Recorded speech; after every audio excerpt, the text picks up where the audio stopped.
Jau esu maruostą. Išsiviriau kiaušinių ir pasidariau tokį čia pudingą. Tu pradėsi krosaną savo? Jo. Krosaną. Unpacking. Unpacking. Sulkis. Kaprisa. Šilauogės kažkokia purina maišė. Tu purinas iš Žiūrėk, maišė. Daži iš plovio. Tik organai. Tai mano mikrosusenas. Olele, bonjour. Labai patogu valgyti. Kai atskridome, iškart važiavome pas Sašą šeimą ir kadangi jau nieko labai tą dieną neveikėme, pereikim prie kitos dienos, kur varom į Veroną.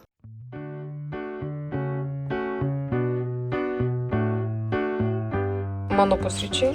Sašos pusryčiai biški labiau itališki. Ciao tutti, oggi...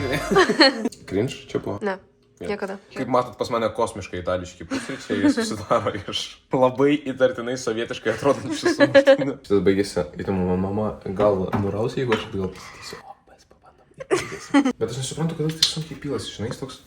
Aš dabar parodysiu jums, matys. Nu jo, jis tokiais pliūpsniais. Jis neturėtų, tipo, taip gražiai išsipilti. O čia, bet komentaras parašykit, ar čia jums šuo, ar čia elnis. Nes čia elnio ragai, bet jo veidas kaip šuns. Bet čia elnis. Žiūrėk, magija. Alexa, accendi la luce in Nintendo Kitchen.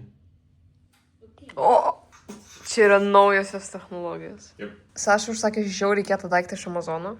Aš gal paliksiu nuorodą aprašymą, jeigu norėsit, nes... Nesidalink su jais niekuom, gatekeeping iki mirties šitą dalyką, kam tu jiems duoti... Gerai, aš pasidalinsiu, aš juokauju. Žodžiu, čia yra toks stovas. Galima ir šiaip telefoną statyti, kad mes, pavyzdžiui, valgom ir žiūrim YouTube'ą. Arba aš kai filmuoju video su telefonu, aš irgi jį naudoju. Esam Veronai, norim į tualetą, bandelės kažkokios ir kavos. Ir visas šitas 3 veiklas mes galim įgyvendinti ten, kur yra kavos. Tai mes norim kavos. Aš kažkokį hipsteriną radau, bet čia atrodo, lyg kažkas tiesiog nebaigė statyti.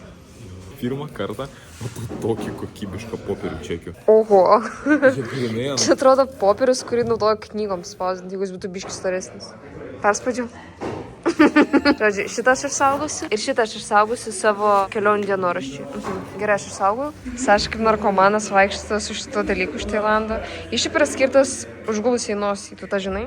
Jis gali kažkaip man pakenkti? Jo, tu kvepėsi žolelėm. Čia vat viduj yra tokie maišiukai ir ten yra žolelės. Ir aš nuo Tailando Sašos nemačiau be šito dalyko. Žodžiu, šita vieta kažkodėl gamino kavą tik su avižų pienu. Aš sau žymiai labiau mėgstu su pienu paprastą. Kas yra ironiška, nes aš 5 metus buvau veganė ir aš geriau tik su augaliniu pienu. Jie sugalvojo hipsteriai. Jie padarė mažą fermą, tenai sudėjo migdoliukus. Padarė ten mažus melžėjus, jie ateina ir melžia migdolus. Ir jie neapmoka melžėjų ir migdolų. Ir visą tai parodo tas pats su soja, tas pats su avižų pienu. Yra sojukai, avižiukai, kokosiukai, ryžiukai. Mažos fermos neapmokamos, kur smurtas vyksta, kur darbo sąlygos yra siaubingos ir hipsteriai iš to pasipelno. Jeigu jūs norite ten išmelžtų migdolų pieną neapmokamą gerti, tai prašau.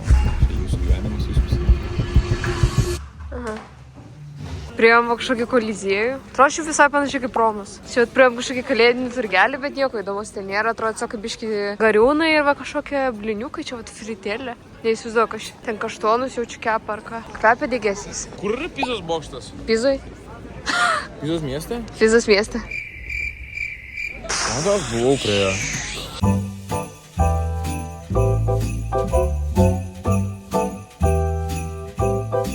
Čia va žvaigždė kažkokia. O, palastok. You're a star. Tikra muzika kenšia apie That is piercing and she's ready to twerk. Jie gal nežino apie 50 Cento dainą Candy Shop, jiems gal ją reiktų paleisti. Aš nežinau, ne. Ai, tai nežinai. Lemba, tu sugadinai jo kelią viskas. Aš kalta dėl visko kaip visada. Nekalbėks! Jie atveikė į fashion show iš Veronos. Radau tokią maikę. Aš jaučiu toks... Sophisticated. Jo, klasė labiau. Gal truputį gėjiškai, bet į negudvui. Nežinau, kodėl Simona nefilmavo savo, čia negalvokit, kad aš čia atsitempiau. Čia kaina praštai čia atsitempiau. Susirenginėja čia vidury parduotuvės. Čia tik Tonis Soprano visiškai. Grinai, jo. Those guys, did they know I'm seeing you? Mano senelis kažką tokio užsidėta. Mano senelis šiaip visai gerai rengiasi. Aš žiūrėjau neseniai vienos vlogerės YouTube videką ir ten kažkas parašė, kad influenceriai vien šopinasi, keliauja ir apie tai filmuoja ir aš supratau, kad čia biški mes. Yep. Čia kažkokios spurgos. Taip. Jos tokios minkštos, matai, įpylė vandens ir tas vanduo pastoviai garuoja į vandeles. 3-2. Mes kažkaip galvom bus kokie 5 eurai, bet ne šiaip pats centras Veronos. Stavenosios. Skanu? Kaip kava su ledais. Kava su ledais? Negaliu paaiškinti, paragau. Supranti, apie ką aš kalbu? Ne. Kava su pienu, su ledais, kai įdeda ledus į kavą. Jo, šitas vakremas, nes jis šaltas toks, jis kaip vanilė, jis labai toks ledų. Ir labai skani tešla, tokia spurgiška. Papasakok mums apie šitą bažnyčią. Čia subaladojo galvas dviem bičiam religiniam atstovam ir jų garbiai pastatė šitą bažnyčią, bet 2 kartus statė. Pirmą lygį pastatė ten 1000 kažkelintais, praėjo dar 200 metų maždaug. Ir pastatė antrą. Ir dabar, jeigu įeisite, kilsit ir tartum eisit per šimtmečius. Dėl to, kad skirtingo laikotarpio viskas buvo padaryta. Jeigu istoriją mėgstat, galite žiūrėti. Aš istorijai biškai abejingas. Koks aš abejingas? Man čia patinka istorija. Aš būsiu istorikas, aš būsiu kosmonautas, aš būsiu inžinierius. Nekenčiu dirbtinio intelekto, visiškai stengiuosi nenaudoti, bet va tai paimi, nufotografuoji. Dabar užeini GPT, pridedi ir paklausi, what is this church in Verona? Neklauskite, ar čia teisingai taip rašosi, bet Bazilika di Santa Anastasia. Tai galite jį suprogramuoti, kad jis parašytų porą įdomių faktų tik tais, o nerašytų ten tų straipsnių. Saša darys DIY pizzą. Čia kažkoks vlogas atrodo, lyg būtų dokumentika apie tave. Čia kas, prosciutto cotto. Kažkas kalnuose užstrigo. Rankos purvinas, suprantat, tu nelabai noriu liest. Nu va, ir pizza iškepta. Pizza iškepta. Bet šiaip kaip kieta atrodo šitas konadas, jis tokia pily. Nu, ne pily. Čia yra buvusi žuvies marketas, manau, buvęs. Geltoniausias medis, kurį aš sumatęs. Jo, ir jis toks didelis. Mes tik nežinom, kas čia per medis. Lapai grinai kaip pavirūškai, žiūrėkit. Va. Tai jeigu žinot, kas čia per medis, parašykit komentaruose. Radom 2 ratukus. Kainuoja 2 eurus dienai. Saša bando surasti, kaip sumokėti. Ar tu sumokėjai? Aš jau netgi sumokėjau. Ai, nu. Va, nu gerai, va, aš paimu. Oh my god, geras. Va, čia buvo paprašiau paprasta. Tu manęs palaukti nori. Saša. Realiai išpešiuoja. Aš turiu įtarimą, kad jis slepiasi už to sunkvežimį. Ai, va, Saša grįžta. Nu kaip 2 ratukas. Nice, žiauriai. A ne? Gal aš irgi paimsiu, nu. Tu fuck 2 eurai, tu juokauji. Aš irgi atrakinau savo baiką. Ką, žinau, važiuosim kažkur? Saša ten kažką sulaužė. Tu kažką sulaužė? Aha. Nemeluosiu, vairas baisiai nepatogus. Jis labai toks neintuityvus, jis atrodo, laikas sukeliojasi į kažkokias pusės. Bet šiaip, visai vaibas. Ir 1 eurų. Įsivaizduokit, kad jūs dviračių virtualioj realybėj. Ir aš jums darau turą po Veroną. Parašykit komentaruose ir sakykit, kaip buvot maži, ar gal iki šiol taip darot. Google Maps žmogeliuku vaikštot po miestą. Aš vaikystėj taip tuo piknaudžiavau. Aš atsimenu, kaip aš dažnai nuvarydavau į kosmosą. Šiaip visai fainai. Venecija, mes dar kai toliau nuo centro pavažiavom, jinai tokia ramiai. Oi, Venecija, aš paskui Veroną.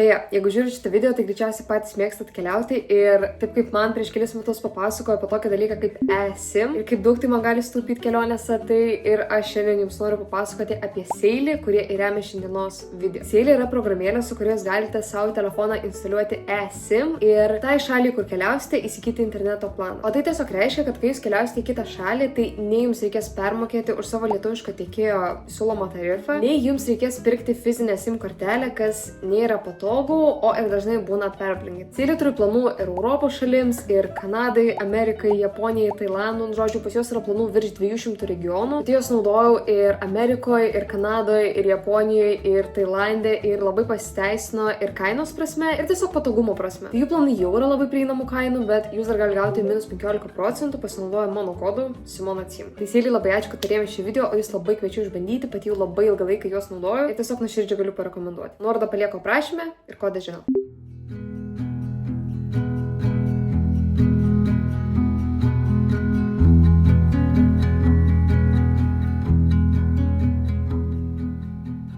Šiaip, fun fact, Italijoje negalima tokių produktų imti rankom nogom, reikia va ten pasimti pirštinės, maišiuką, dėti suvest numeriuką ir tada...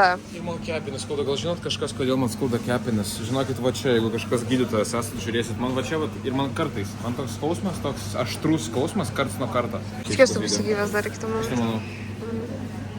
Lietuvoje, pavyzdžiui, Lint. Vienas toks dažniausiai kainuoja 5 eurus. Žiūrėk, kaip iš Mary Max, iš to filmuko. Šį vakar pažiūrėjom filmuką Mary and Max, taip sakys. Toks keistas, bet labai įdomus. Tai va, ką norėjau sakyti apie šokoladus, žymiai geresnės kainos juodo šokolado negu Lietuvoje ir aš labai mėgstu juodo šokoladą. Ir tai yra visokių skonių juodo šokoladas, pavyzdžiui, su pistacijom. Šitas tai grynai kaip iš filmuko. Oho, bet kokia graži, koks gražus. O mes kaip darėm kokį sport, Ritter Sport.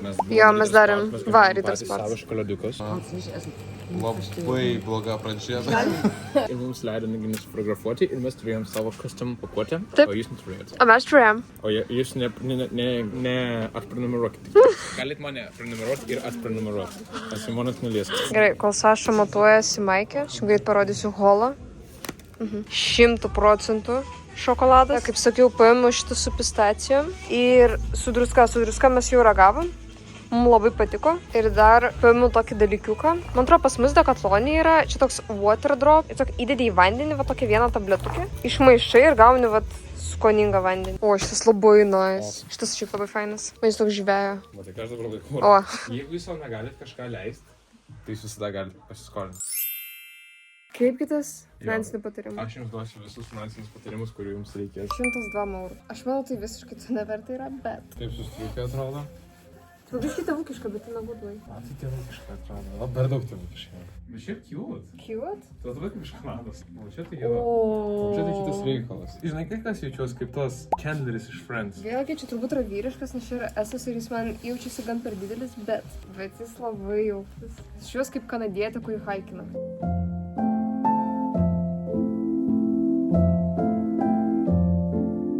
Šiaip žmonių visiškai nėra. Čia labai mažas miestelis šitas Arko. Jeigu žiūrėt pirmo vlogą, ten Saša biškai pasakojo, kad čia toksai alpinistų, sportininkų, dviratininkų. Ne tai, kad daug alpinistų ir sportininkų, čia tiesiog daug žmonių atvažiuoja, kadangi čia yra labai išvystyta ir jachtų sportus, kaip jachtai lietuviškai. Ir MTB trasų, jeigu su dviračiu važinėja. Čia labai daug yra pagyvenusių žmonių, kurie labai sportiškai yra. Arba jie tiesiog rengiasi sportiškai. Šitas miestas, man atrodo, jis fainas, jeigu atvažiuot porai dienų, bet šiaip taip aš nelabai žinau, ką jame veikti. Ką čia veiktum?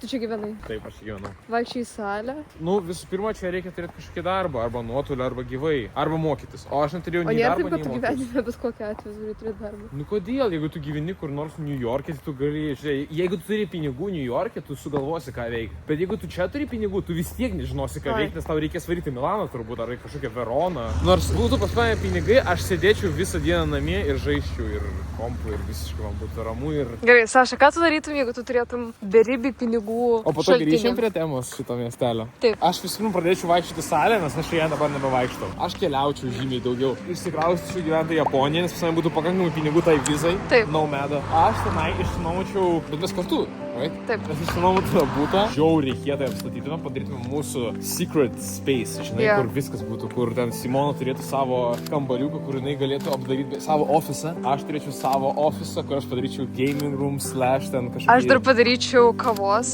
kampą. Tai žiauriai cool. Su japoniškais visokia, su japoniška keramika. Nu, tada ir pradėtume keliauti tiesiog iš tos secret space. Bet jeigu tu žinai turi ir tu nori va čia likti šitam miestelėje, tai tu belenkiek gali turėti pinigų, nu čia vis tiek nėra ką veikti. Mano mama, pavyzdžiui, jinaigi turi darbą, jinai nuotoliu dirba, brolis čia vaikšto į mokyklą, žinai, tai jie turi ką veikti. Aš vad negaliu tose mažose miestelėse Varėnai. Aš negalėčiau gyventi Varėnai. Manau, mačiau tai iš Varėnos. Aš tik vat kažkada bandžiau savitikinti, kad aš galiu gyventi mažose miestelėse. Būtų atvažiuodavau netgi į užsienį, kažkokį miestelį mažą. Ir vat aš bandžiau savitikinti, kad jo, aš įsivaizduočiau visą gyvenimą. Bet aš manau, mane tiesiog pagaudavo tą emociją, kad tenais aš pirmą kartą su tam miestelį, man jis labai toks jaukus, fainas, bet kai aš būnu irgi, aš suprantu, kad ne. Tai nuobodu tiesiog tampa. Nes tavo genetikoje irgi sėkmingi visi būsit. Jeigu žiūri šitą video, būsit sėkmingi, aš jūs visus palaiminu. Praeidinėsim itališką jaunimą, prie kurio man irgi žiauriai nejauku. O jo, vat kažkas yra labai apie itališką jaunimą, tokie... Aš kaip prisimenu, kai iš manęs mokykloje tyčiasi. Ir ar tai yra italų jaunimo dalykas, ar tai yra mano kažkokia traumatiška patirtis, aš nežinau. Man tai dar yra tas, kad ne tai, kad tyčiasi, bet kad niekad neturėjau kažkokių draugų, ar dar kažko ir atrodo nepritapėlis. Aš jau matau vis tiek savo bendramžius, aš visai nepritapėlis. Aš irgi. Ir aš šiaip nėra, kad su labai daug žmonių bendrauju. Aš irgi.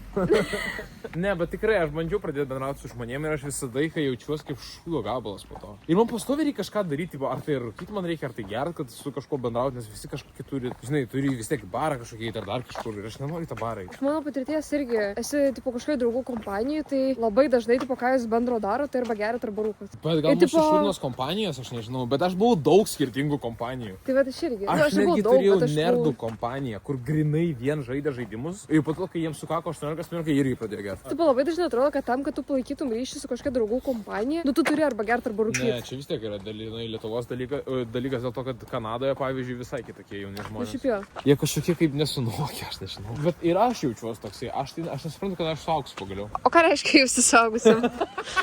Tu jauties saugus? Momentais jaučiuosi labai jauna, bet biški per jauna savo amžiui, o momentais jaučiuosi labai saugus. Nu, aš jaučiuosi pakankamai subrendus, bet ne iki galo subrendus. Tokia plastytė man labai sunku pasakyti. Jinai labai neapčiuopiama. Ir kiekvienam savo dalykas yra būti saugus. Bet aš noriu pasakyti, kad aš jaučiuosi mažiau saugusi, negu kiek aš galvoju, aš jausiuosi 21. Jo, man šitas irgi yra. Tiek iš mūsų čia, pas mus jau čia visi 20 minučių šiaip čia. Podcastas kaina gausi. Podcastas, jo. Sašima- Mes kūrėm naują brandą Sašima. Sašimo vaikšto. Sašima vaikštą ir mes atsijungėm. 3,000 years later.